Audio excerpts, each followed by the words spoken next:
welcome to our panel. I'm going to share a little bit about them before we get started.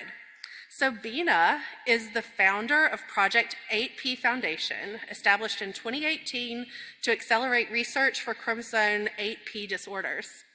Bina's entrepreneurial mindset is rooted in her 15 years of experience in finance, including mergers and acquisition that support her vision to disrupt with riskier pioneering methods such as cross-disorder strategies that can scale to help many conditions.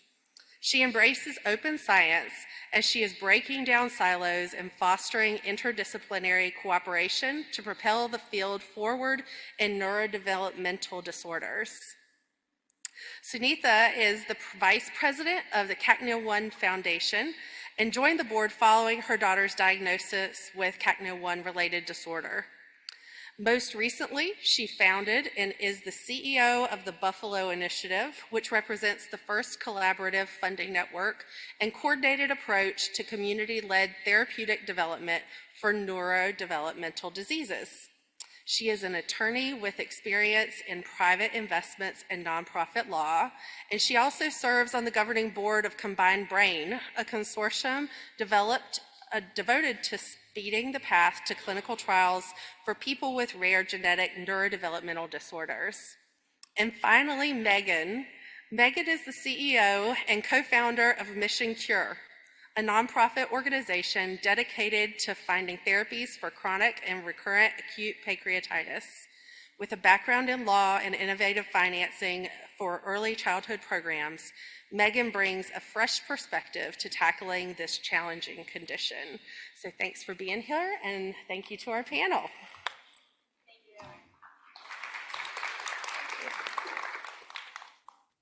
Good afternoon, everyone. We kind of thought about maybe we all jump up and like do the Macarena or something because it feels a little bit low energy. So we really want to get all of our blood flowing and talk about financial capital. We're really excited to be here today. There's quite a diverse audience. Many of you come from clinical backgrounds and scientific backgrounds. Many of you are those affected by a rare disorder here, caregivers, citizen scientists. I mean, we're all wearing so many hats and maybe had a prior life before we got into this space. So the three of us are very much aware of that. We thought we might shake things up a little bit. We don't necessarily have a moderator per se. We're just really wanting to have a conversation with the audience. So there's going to be quite a bit of polling questions. So please make sure you can get on the app to be a part of the poll, or raise your hand or stomp your feet or clap your hands. But we really want this to be brainstorming together. We're going to basically try to talk to you about some of our experiences about kind of the non-traditional funding methods. I'll start with just describing an example of a market. The impact investment market is over $250 billion. Only 5% of that $250 billion in investments are actually going to healthcare. And a primary reason of the lack of that investing in healthcare has been truly a shortage of healthcare-focused innovation in products and services, which clearly shows me that they don't really know, the big money, doesn't know what we're actually working on here today. They're probably not aware of all of the human capital in this room in terms of visionary leadership, the science that we're actually doing, the focus, the scalability of what we're doing here. And we're going to talk a little bit about the challenges and limitations that we've all experienced. I'll start with the traditional funding approaches, which many of us probably experience. Individual donors, crowdfunding, anywhere from lemonade stands to larger platforms to bring in donors. Those could be major donors. Major donors, depending on how you define it, could be north of $5,000 per person. Some people view it as north of $100,000. Foundations, family foundations, having relationships with family foundations, applying for grants. corporate sponsors and industry money, as well as government grants. And these aren't necessarily in any order. Clearly, they're all labeled with the number 1. And these are really all the top approaches that are traditional for fundraising, especially in the nonprofit arena. What we really want to know in the audience is perhaps you guys can get into the poll. The first question is really, what is your main source of funding for your specific organization that you might represent? So if you could enter that in the poll, it'll help us frame our conversation today.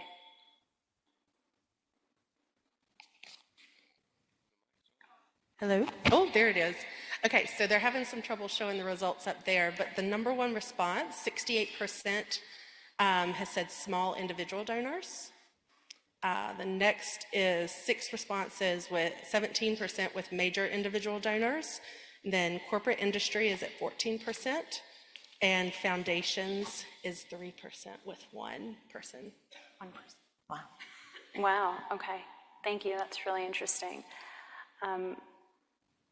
So it kind of helps us frame the conversation we want to have today with all of you in really thinking about how these traditional sources of funding are obviously very necessary and important, but there's like these limitations and large pools of money that is actually out there that we're probably not really thinking about collectively to attract, or we've tried, but we can all make small dents individually, and how do we really do this collectively? We have lived them, and perhaps today we can come up with some ideas together to really disrupt with a movement that we have seen and experienced. I mean, the world has done in hunger, the world has done in poverty. Perhaps the world can come together in thinking about curing diseases. And that is a lot of the storytelling of our patient-led communities showing progress. And really beyond, and sharing to the world, you know, that 5% number. I mean, in general, that's one example of impact investment dollars, but that should not be 5% of healthcare. Every single one of those investors, by the way, is impacted by their own health, so it's a little bit ironic. So maybe before we dive into the session, we can all just share a little bit about our why we're here today. Sure. So I'm Megan Golden. I co-founded Mission Cure in 2017 after my brother Eric, after a long diagnostic odyssey, was diagnosed with chronic pancreatitis. And at the time, he was told his pancreas was inflamed. The doctors didn't know why. It was going to get progressively worse and pose a risk of cancer. And there was nothing they could do about it except palliative care for the extreme pain. And that wasn't good enough, as many other people in this room will recognize. I'm Sunitha Malepati. I think it was alluded to. I have a 7-year-old daughter with a CACNA1A variant. It's a rare neurodevelopmental disorder. This gene can cause, a variance on this gene can cause a range of neuro disorders such as epilepsy, balance and coordination disorders, developmental delays, intellectual disability, the standard list that you hear from all of these neurodevelopmental diseases. And when we received her diagnosis, that was after 2.5 years of searching for a diagnosis, not for lack of trying. We live in the DC area and went up and down the East Coast until we finally found a doctor who would order genetic testing to understand why we were seeing these symptoms in her. And of course, as many of you in the room have experienced, we received the diagnosis and essentially basically no other information on the disease, the progression, and 100% definitive, there were no specific treatment options for this disease. And so we decided, after sort of grieving that news, that we were going to do something about it because no one else was going to fight for our daughter like we were as parents. And so that's when I helped, I joined forces with the CACNA1A Foundation and have been helping run the organization since then. And then I'll get into later why we are starting the Buffalo Initiative to help address some of the systemic issues we've seen in this space over the last 4 years since my daughter's been diagnosed. And similarly, my why is my cute little daughter who's 12 years old, who looks like a 5-year-old. We were fortunate enough to have her diagnosed in the first year, and the first geneticist sat down and said, "Good luck, she's not going to Harvard." That's a loaded statement in so many ways, but of course I went home emptying the tissue box while I was driving the car and didn't really have any answers on what this was, so it's been a journey. I started the foundation 5 years ago. There were no researchers actively studying it, let alone any clinicians who understood anything beyond the genetic diagnosis. And again, a lot of, get some family counseling, get some therapy. This will be a journey for you. Love her and go home. So that is my why. You can see the drive in all of us. And some of the session goals for today are really, and we mentioned it, is to share insights about the incentive system, the systemic issues like underlying why we're here in this challenging environment of requiring more funds to do the good work that we're doing, and how do you introduce these non-traditional approaches to rare disease cures and creative thinking and brainstorming. So with that, Sunitha, it's interesting, you and I have been talking a lot about challenges in neurodevelopmental disorders and fundraising, but maybe just taking a step back, you've used this term institutional philanthropies. Can you share with us a little bit about your perspective and what that is? Yeah, sure. I think I'm going to pause on that for a second because I am actually curious. I'm going off script here, guys. I want to understand from the room, by a show of hands, how many of you either have a rare disease diagnosis yourself or are caring for someone with a rare disease diagnosis? Okay, so a vast majority of the room. If you can keep your hand up, if you ever heard of rare disease or the specific rare disease that you or your loved one was diagnosed with before you received the diagnosis. Almost like a handful. This question that I'm posing to you right now illustrates the challenge that we have in rare disease so perfectly, right? Almost none of us ever even heard of rare disease before we received it and were directly impacted.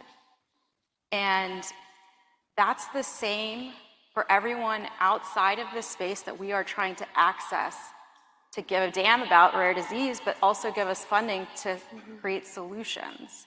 And so we collectively needed to start thinking about, and which I started to think about myself as one potential solution, is changing the marketing that we have around rare. I know a lot of other people in the room have thought about this, and there are some solutions that are bubbling up in this space.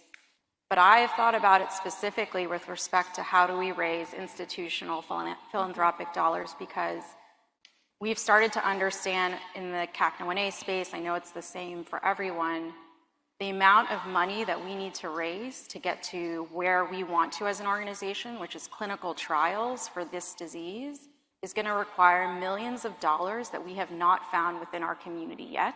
We may never find within the community. And so we need to make sure we are attractive to philanthropic institutions. So I'm thinking not small family foundations, but the biggest funders on the planet that are funding a ton in things that we all know are important issues like education, climate change, hunger, poverty. We need rare disease to be part of that list, and it's never going to be part of that list if we continue to call it rare disease. And so we have a marketing problem, first and foremost. And so what we're doing through what I'm now going to introduce as the Buffalo Initiative is changing the narrative about what we're trying to do. And we are not talking about fundraising for CACNA1A related disorders or chromosome AP disorders. We're talking about raising money for children who have brain disorders. And that is something people understand. That's not CAC1A. That's not a gene that you can barely pronounce. You've never heard of it until your kid's diagnosed with it. And what we're doing is we're building a philanthropic network to fund the work that we're all individually doing, but we're actually going to do it as a collective. And so the Buffalo Initiative, at its core, is trying to access these funding networks that we traditionally, individually, have never been able to access. You saw the 1% figure in the polling that we started this session with. And what we're doing is we are going to make this an attractive, big ideas opportunity for philanthropy that plays in a space where they like to make sure they're working on big ideas that impact a lot of people and have a unique element of funding people that are closest to the problem that they're trying to solve, which is all of us in this room. It's a really unique opportunity that they're just not aware of as a place for their dollars. You know, we have not framed this in a health equity context for them. We've not framed this in any sort of prevalence issue, and we need to make sure we tie those things together. And so what I'm going to do in conversation with Megan is really, and Bina, is really talk about the four elements here, because each of us, I think, we're led to believe if you de-risk your disease enough, that you would have this influx of capital that would come in, either through a partnership with biopharma or a VC would come in, because there would be a potential market opportunity there as you've de-risked it enough. And what we're actually increasingly finding is we are de-risking our diseases to a point where there's still too much risk in the current environment for those opportunities to come in, and we're going to have to de-risk it even further. And so I think some of the earlier sessions talked about the Valley of Death, and so the Buffalo Initiative is really focused on these opportunities in the Valley of Death for neurodevelopmental disorders, and we are going to provide not only the funding, but the technical expertise to help community groups get past that Valley of Death. We're going to fund in collaboration with communities that are driving this work, and we're going to enable pattern recognition in this space. So can I just ask you a couple questions about the Buffalo Initiative? What is it in terms of, is it an entity, a project, and where is it in its stage of development? Yeah, so right now we're an official 501c3 organization, so the entity exists. This idea was conceived of a year ago when we started to think about where would we want additional philanthropic capital to go to if we had the opportunity to build something that would help all of us. And we've, over the past year or so, have been having conversations with different foundations and high net worth individuals who potentially are interested in investing in this space to create a framework for them to really make an impact. And so right now we are thinking about a lot of questions in terms of the framing and getting funders on board, and we're hoping to essentially start staffing up the organization and announcing the first core funders by the end of the year. Touch wood. And so how would it work? Like, how much money would the Buffalo Initiative raise, and how would it go to develop drugs? Yeah, so we're trying to raise initially for this pilot phase a $50 million fund, and we want to fund projects, like I said, in that sort of Valley of Death space. So we're looking out across the market of opportunity where there are patient groups that have de-risked their condition enough to find a promising preclinical candidate that needs to essentially raise the capital to run toxicology and manufacturing, and submit and prepare the package essentially for an IND or an investigational new drug application to initiate their first phase 1, phase 2 clinical trial. So we're talking about the science in that space, and the funding that we're gonna raise is right now going to be housed in a separate vehicle, and we're talking through, you know, the terms of that vehicle in terms of the investors and the revenue sharing mechanism by which the Buffalo Initiative will make returns that will potentially go on to seed subsequent rounds of projects. And how many initiatives would it fund, and in what amount? Yeah, so I think we know that phase of work for each individual organization that we've initially done some due diligence on is between a $5 to $10 million investment, depending on how far the candidate is in its identification of potential opportunity. So we're starting, and again, I think we're going to have to really to finalize the analysis on this, but we're hoping to fund 5 projects in this space that have some opportunity to really develop and create some shared learnings that can be translated to diseases that are coming up right behind them. And is the idea that it would really be focused on the neurodevelopmental diseases, or would it then look at other disease areas as well? Yeah, I think initially when we conceived of the idea, it was about rare disease holistically. Like we want to solve this challenge because our challenges are actually all quite similar when you start to think about it. But the feedback we were getting when we were talking to funders about this was they were essentially calling BS on the ability of something like this to solve rare disease, and they really wanted us to focus on an area. And obviously my specific interest area is in the space where my daughter's affected and where I've actually built a level of insight and knowledge through my work with other organizations and leaders like Bina, many of you in the room, to understand the unique challenges we have in this space and how we can sort of collaboratively figure out those challenges together and inform each other's work so that we're not running into the same hurdles. So, and we weren't also, you and I felt like we were actually competing for the same dollars. That's right. Right. And so, you know, I fully recognize this challenge and have been involved in kind of ideating components of the Buffalo Initiative with you, but really there's over like 200 patient organizations just in like pediatric neuro who all present similarly. So we all look the same. And when you think about the investment decisions that are being made, regardless of where the investor is coming from, they're being made by subject matter experts focused on specific areas. There's no way they can focus on each individual rare disease, right? Each gene. So there's what they consider a subject matter expertise area could be children with brain disorders. So it was like pulling together in terms of how do we market this? How do we get funders interested? We hope, of course, that it scales. I'm sure you're saying this beyond, you know, like the 50 million is just the start, right? Yeah. Dream big, we have to think big, because the big dollars want to have this great impact. And so we don't want to be in competition for the same money either. Yeah, and I would just add that this is not something that if it works in this space, it can work in any space. We can start lumping these diseases together and market it in the same exact way that we're doing for neurology, for these neurological disorders. And we know this model actually works in other areas. So I didn't talk about this earlier in my background, but I used to help run the largest philanthropic collaborative in the world of the 23 largest foundations and financial institutions that were focused on community economic development issues.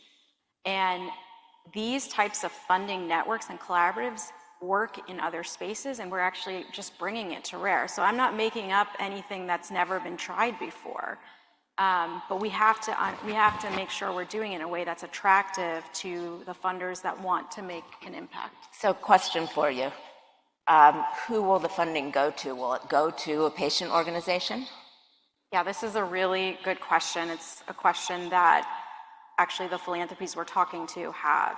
Do organizations have the capacity to take on a $5 to $10 million chunk of change? And so our question to you really is this something that you as an organization, if you're ready for this type of money, would you be able to take it yourself directly?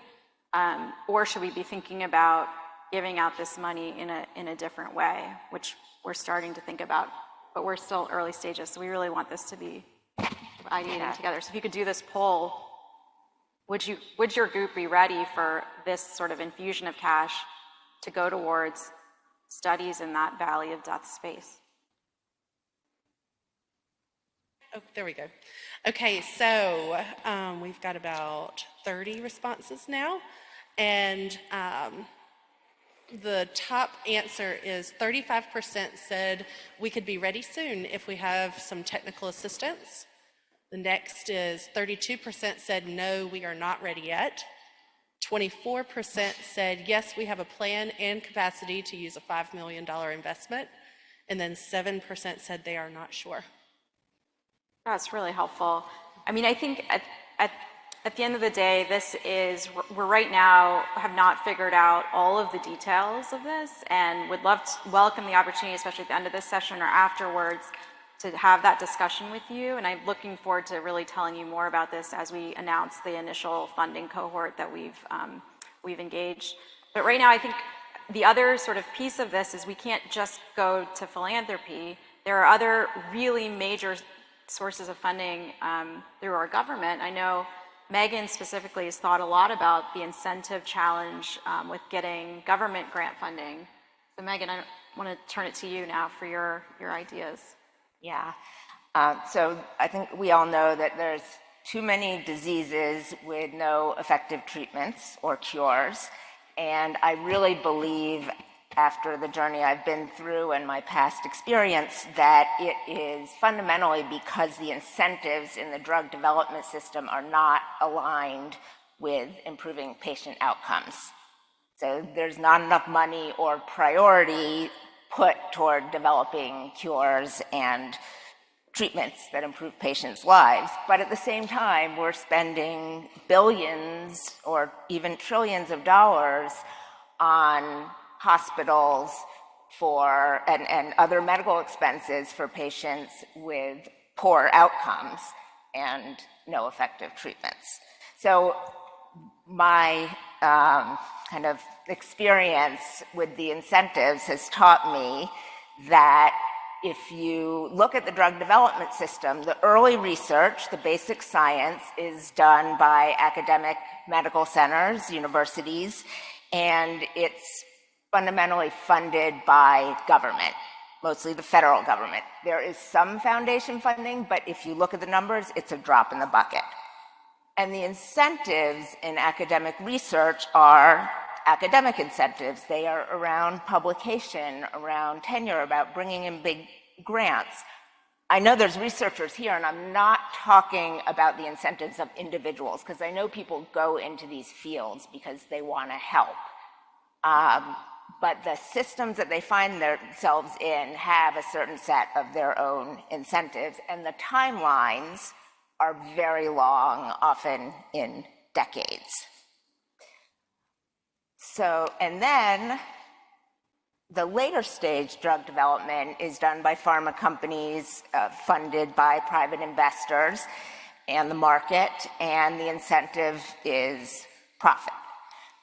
And in order to get to the place where you can make the pitch to get that private funding, you have to have a pretty good case that you're going to make a 5 to 10 times return on their investment. So there's the early stage, funded mostly by government with academic incentives. There's the later stage, funded by the private sector with profit incentives. And in between is essentially nothing. That is what's called the Valley of Death. There was a session on it this morning, and this is looking at it from a slightly different perspective. But what's missing here? Nowhere in that system is an incentive to improve patient outcomes. That's what we are all doing, and that's partially why rare diseases get ignored, and for example, there's no financial incentives to repurpose already approved drugs, especially generic drugs, to treat new diseases. So I really believe that fundamentally changing the priority and resources that go to rare disease is going to require addressing some of those incentives. And so there's different ways of doing that. One of the things that our organization has done is tap into the impact investing market that Bina mentioned at the beginning, but what I want to focus on here is I think that government should provide more incentives for improving patient outcomes. And so, because government is the largest funder of healthcare in the country, directly and indirectly, and funds all of the early research and a tiny bit of the translational research. So we came up with a proposal for kind of what we think is maybe a practical way to do that. Here it is. The proposal is to require all federally funded researchers to meaningfully involve patient organizations in all phases of their research. So what would this mean? It would mean awarding extra points to applicants for grants for patient involvement. It would require fair compensation for patient organizations in the research projects. It would require at least one patient representative with full voting rights on all relevant committees related to the research. And there would have to be some kind of enforcement mechanism where that involvement is documented. So I'm really eager to hear, this is like a throwing out ideas session. I'm eager to hear what people think and whether it's something you would be interested in advocating for. We've got a couple polling questions related to this. So polling question. Well, there's two polling questions on one slide. Sorry about that. First one, maybe we'll do this first one with a show of hands so we don't have to wait for the app. Have you been involved, if you're a patient organization, have you been involved in research projects that have some NIH, Department of Defense, or other federal government funding? Raise your hand if the answer is yes. It's a pretty small minority. What about, raise your hand for no? Oh? Okay. So some of each, but not an overwhelming majority. Mm-hmm. And then if you can go back to that, okay. This we can try on the app. What's the biggest challenge your organization has faced when trying to be involved with federally funded research projects? And then you see my note to the conference organizers there. So these are some things that we've actually experienced: lack of clear communication from researchers, limited or no compensation, insufficient representation or voice in decisions, difficulty finding relevant research opportunities, researchers having their funding applications that include us denied, or others. We've got about 18 responses in so far. All right. A few more are coming in. Oh, here, look at that change. I think my organization has experienced all of those, except maybe D. Yeah, so the D is the top one, 38%. A difficulty finding relevant research opportunities is the top one there. Next is researchers funding applications denied at 20%. Oh, 22. 16% have lack of clear communication from researchers. 14% limited or no compensation. Insufficient representation or voice in decisions is at 8%, and that's tied with other at 8% also.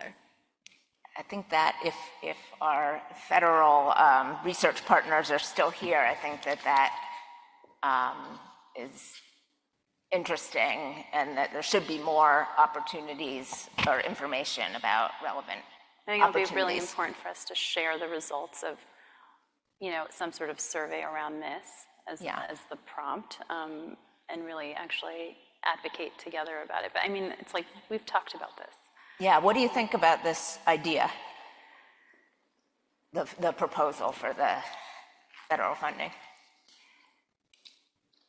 It's so interesting because when you proposed this in just preparation of doing this together as a panel, I just felt like it was an uphill battle I couldn't fight, you know? And so I'm like, wait, how do I go around that? How do I go around that kind of big hurdle? And I think you made it really clear that, like, if we can do this together, then we'll actually have power in numbers. And even John Crowley in the keynote, you know, talked about only 900 show up to Rare Disease Day. I mean, that is a really small number. Yeah, I mean, I think we have to, this is a no-brainer. Like, we shouldn't be funding this work with our own tax dollars without us being at the table. And for too long, and you know, you're going to get into this in a little bit, you know, we have viewed ourselves as patient organizations that are just urgently and desperately trying to find treatments in a way that hasn't actually monetized the value of what we're actually doing. And because we're not even eligible in these spaces, it also impacts how researchers view the value in working with us. So if we're not even actually incentivized to be at the table in any clear way, what incentive do they have to bring us to the table? And so one of the key lessons for me in all of this is we just know that how we fund the science shapes what science actually gets done, and it impacts the science in a real way. And right now, if we're not in that conversation, the science is never going to reflect the priorities that we have as patient communities, and so that has to change, especially when our tax dollars are being spent on it. Well, what if in the grant proposals there was a budget line item that said patient community? Yeah. Never is. So before we spend too much time, I do want to shift because Bina and I met at Rare Disease Day on Capitol Hill about, 6 years ago? And we had lunch together, and I remember you had come from a finance background, and I come from a nonprofit background, and you had what I thought were some really unique or innovative ideas about how to leverage markets and private capital in curing rare diseases. Can you share that? Yeah, I'd be happy to. And I'm still trying to figure that out. So it was a whole new vocabulary entering nonprofit arena for me, coming from very much like private markets. And then even like the larger equity markets that are public as a banker and an investor. And so I really had to learn this entire new existing language that we're still using today, I think. And while it's important, I started thinking about that, and I felt like maybe there's some like language to really showcase and demonstrate the innovation that I've been witnessing and that I'm contributing to now, running a foundation. And language that the private capital markets actually speak, right? Because they don't speak the nonprofit lingo. And to actually show that we are actually very sophisticated in what we're building and creating and the knowledge that we bring, and that it's more than just, I say just the patient voice, but sometimes I think that we do ourselves a disservice. With the word rare, sometimes with the word patient advocacy. And so I've been really trying to, maybe we can have a conversation a little bit about what that language is. So it's a lot of clicking here, but yeah, patient advocacy organizations. Maybe we consider ourselves nonprofit biotechs, because that's essentially, what many of us are. And we talk about donations, and maybe we talk about revenue or capital that we need to increase, the perception of it's substantial dollars that are needed. We talk about outcomes. Maybe we think about returns, right? Whether they're social returns or financial returns. And patient community, well, I come from a valuation background too, and so there's intangible value. There's actually dollars assigned to what that patient community would be, and that actually happens in acquisitions. We talk about care and support. Well, maybe we think about resources that are driving system-wide efficiencies. And we use the word progress. Maybe it's more of a growth mindset in how we're scaling and building. Affordability, maybe we think about scalability. And we talk about founder syndrome, but we're really founder-led business models, right? Be proud. Be proud if you are a founder, you're a builder, you're an entrepreneur. We say we're conveners, which we very much are, but we're also decision makers. So maybe that kind of, and this is, what we talk about, Sunitha, just the marketing problem. Maybe we can ask you all in the audience in terms of what valuable assets does your organization generate, and framing it in that way to really understanding, your disease area. People click more than one response? They should be able to. Yeah, it says multiple choice. Okay. There's a lot of answers for you to read. There's a lot here, but there was a reason for a lot. I mean, I could have probably added 20 more bullets and the amount of value that we really create.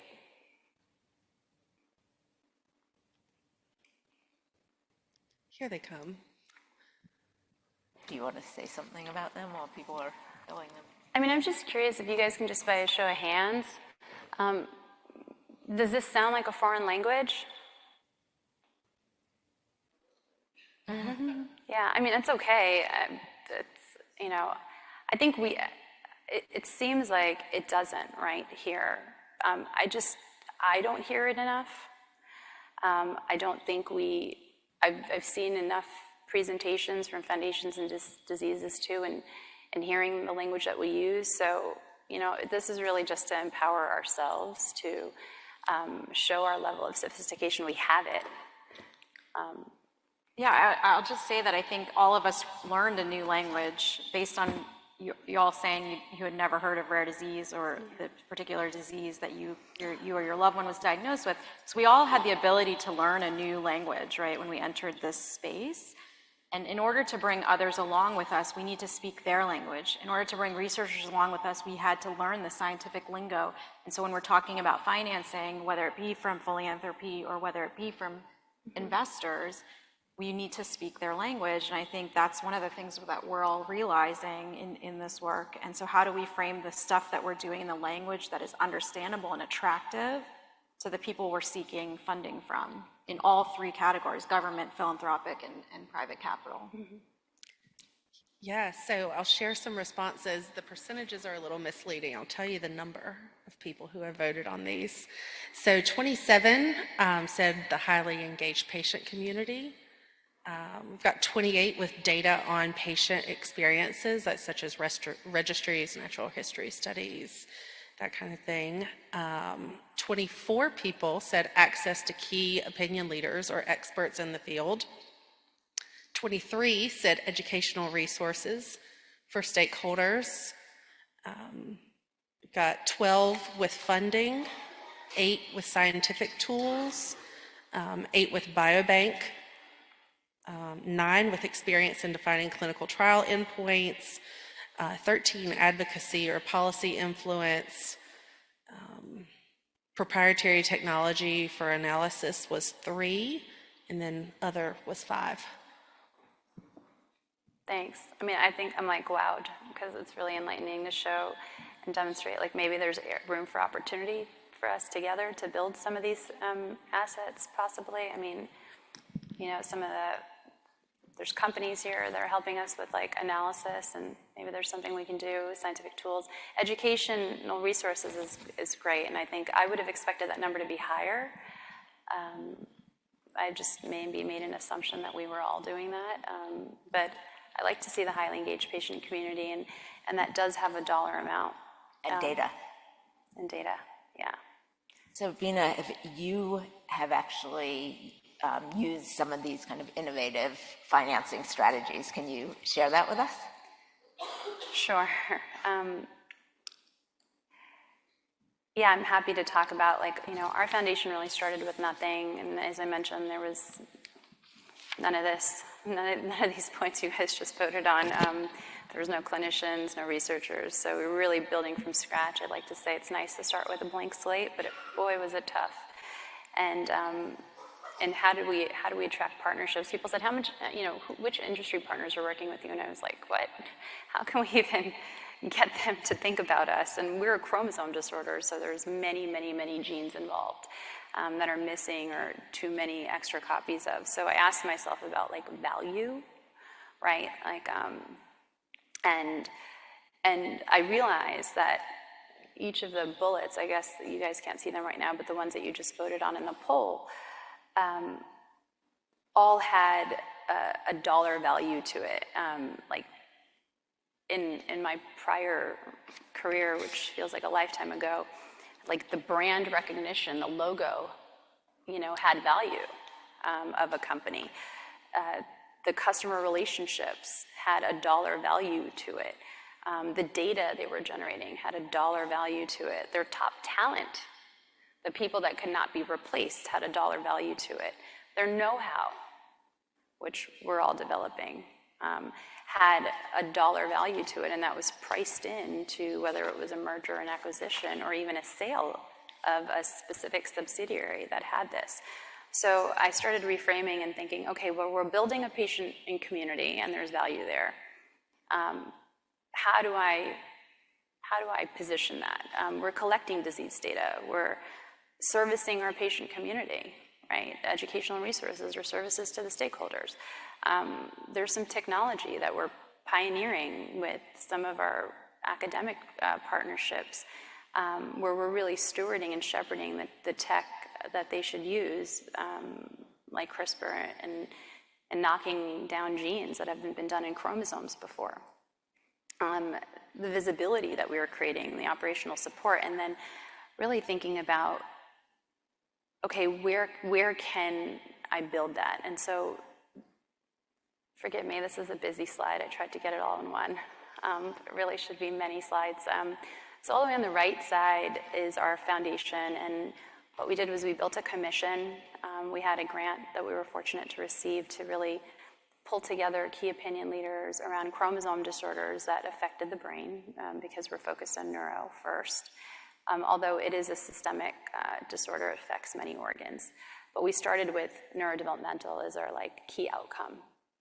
And a lot of interesting people came together, and we put working groups, and we collectively built a biorepository. So now I was no longer just focused on my rare disease that my daughter had, but thinking about convergence in biology across other chromosomal disorders and how they might disrupt the genome and impact early brain development. So we started asking questions together across disorder and building a roadmap, and then we published that. It was my first publication, not as a PhD, as an MBA, doing that with co-authors that were Howard Hughes medical investigators, people that I cold called. I saw a guy on 20/20 or 60 Minutes, and I called them and invited them to a conversation, but we were building assets. We were building knowledge together. And then we put together the start of a phenotypic data set, and we started partnering, because we couldn't do it all on our own.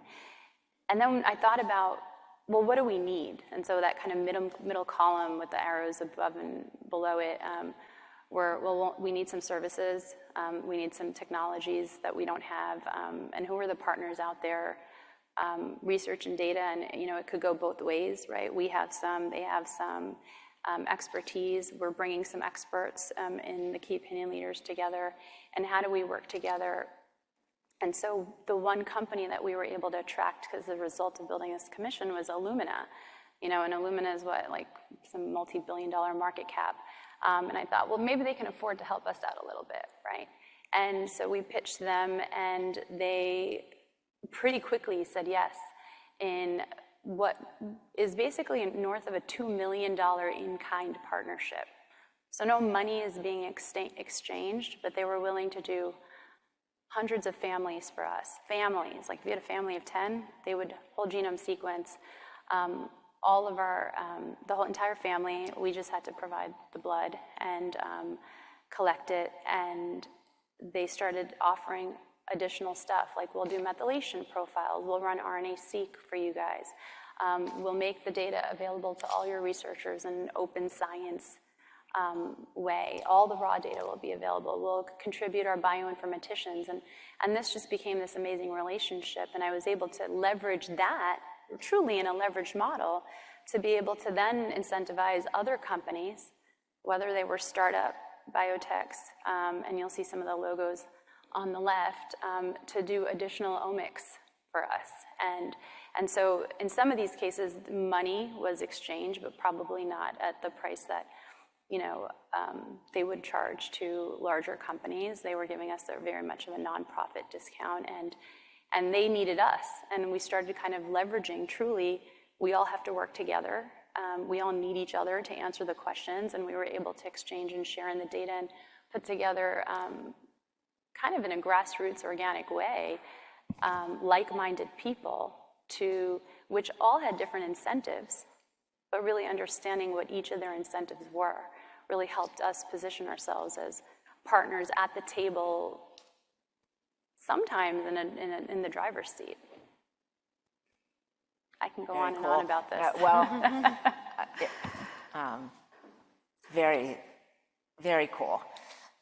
So we have a little bit of time for questions, but we really want to hear if people have other big ideas or innovative ideas for funding or how we can work together to advance our shared goals. We're not doing this polling question quite yet, so let's see if people have questions, comments, ideas, brainstorms.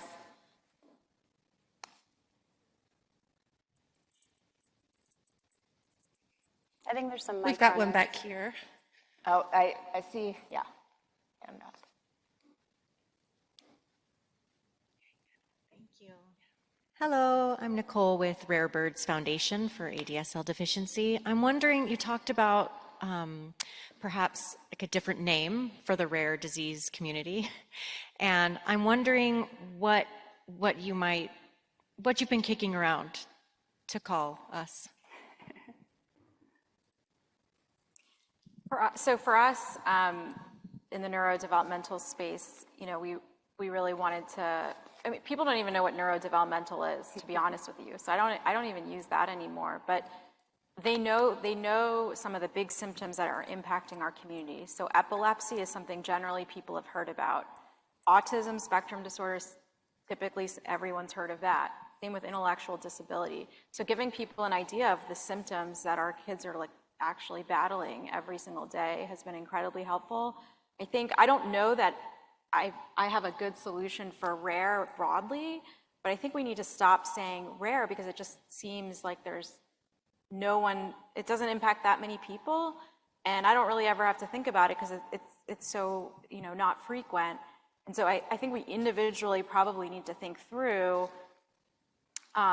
groupings within rare that are relatable that would have been relatable to us and understandable to us prior to being thrust into this world. And I think it's a good brainstorming exercise for diseases that are similar to your particular disease area. And I think it incentivizes collaboration to do this work together and be on the same page about the branding. I don't know if you guys have Other questions? I'll add to that. I mean, I think that sometimes people say oh, what is it? And I'm like, well, you and I are different, right? Or we're all mutants. And the billions of dollars where, every leading hospital is talking about their precision, or with research institutes, their precision medicine programs, right? That they're raising substantial money for. I mean, we're so perfectly tailored to precision medicine. We're all basically a collective of N of ones. And so I think I kind of try to talk about the precision medicine part of it, and so that brings every single person kind of interested in saying, I care about my own health. Of course I want to be treated for the individual conditions that I have. And so I get that, right? And then not really talk about the word rare or orphan. One quick thing on branding is we've actually started referring to ourselves as a patient research organization or a patient research and advocacy organization, because we found when we were just a patient advocacy group that people weren't willing to take our research ideas seriously. So that's another branding issue. Somebody else from the audience put in the Q&A, what about something like immediate disease community instead of rare? So that's another thought somebody had. Yeah, that's a great idea. Yeah, I love like it. that. All We right. should do a workshop on that. And we should continue this conversation. I mean, there's so much more, and we want to hear from all of you too. So I guess maybe one of the questions we had was, you know, and maybe if just by show of hands, like, would this be a possible workshop that Global Genes could continue? And would you know, who would participate in that? In a conversation about like funding strategies. Okay, great. Thank you. Great. Thank you all for participating and being here with us this Yeah, we afternoon. really want to hear about like the moonshots, because even the Buffalo Initiative like came out of like dreaming, and it's incredible that now people are really starting to say like, we want in, you know, and so the moonshots are there for a reason, but I think if we put our heads together, we can really achieve them. Thank you all.